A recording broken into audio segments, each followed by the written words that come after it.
Kepala daerah di Indonesia dilantik oleh Presiden Republik Indonesia Prabowo Subianto, termasuk Wali Kota Bandar Lampung Eva Dwiana dan wakilnya Didi Amarullah.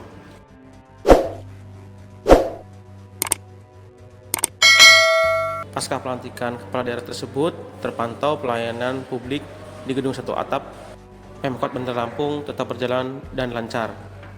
Para pemohon administrasi seperti pemilikan KTP serta urusan lainnya terlihat duduk rapi di kursi yang disediakan.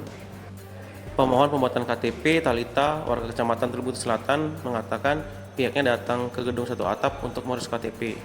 Menurutnya pelayanan baik dan lancar, serta dirinya mengucapkan selamat mengemban amanah kepada Wali Kota Bandar Lampung beserta wakilnya.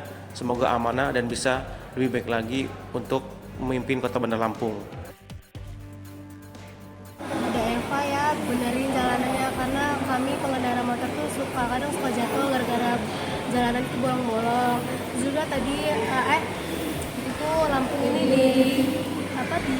diguncang sama banjir kan. Bunda Eva nggak sama sekali nggak turun. Saya harap Bunda Eva itu nggak peduli sama masyarakatnya. Tolong bantuannya Bunda Eva, tolong benerin jalanannya sama peduli lagi sama masyarakat Lampung.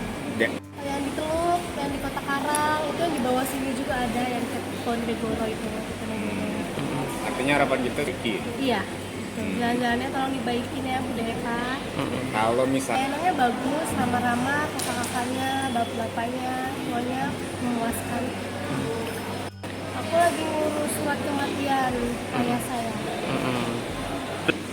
Pelayanan tadi ngurus EIK desa secara online mau bagus, kakaknya juga mau ngajarin, nanganin, terus ngasih tahu yang benar. Ya, baik lagi sih daripada tahun sebelumnya, mulai dari infrastruktur yang tadi Mas bilang jalannya. kalau untuk Jalannya sih, ya jalannya masih banyak yang bolong di beberapa daerah tuh masih belum ada perbaikan sama sekali. Harus diperbaiki ya. Iya, diperbaiki. Lebih baik lagi daripada tahun sebelumnya karena itu terlalu banyak komplain, misalnya kayak Lampung udah sempat viral nih kan di beberapa tahun yang belakangan ini karena jalannya yang rusak, bahkan nyampe didatengin sama pemerintah kita sendiri gitu, nyampe turun langsung ke Lampung gitu, tapi nyampe sekarang untuk perbaikan jalan masih belum merata gitu. Semoga masih perbaikannya lebih merata lagi. Ya kalau aku sih ya selamat mengemban amanahnya, semoga bisa lebih baik lagi dalam melaksanakan kerjaannya.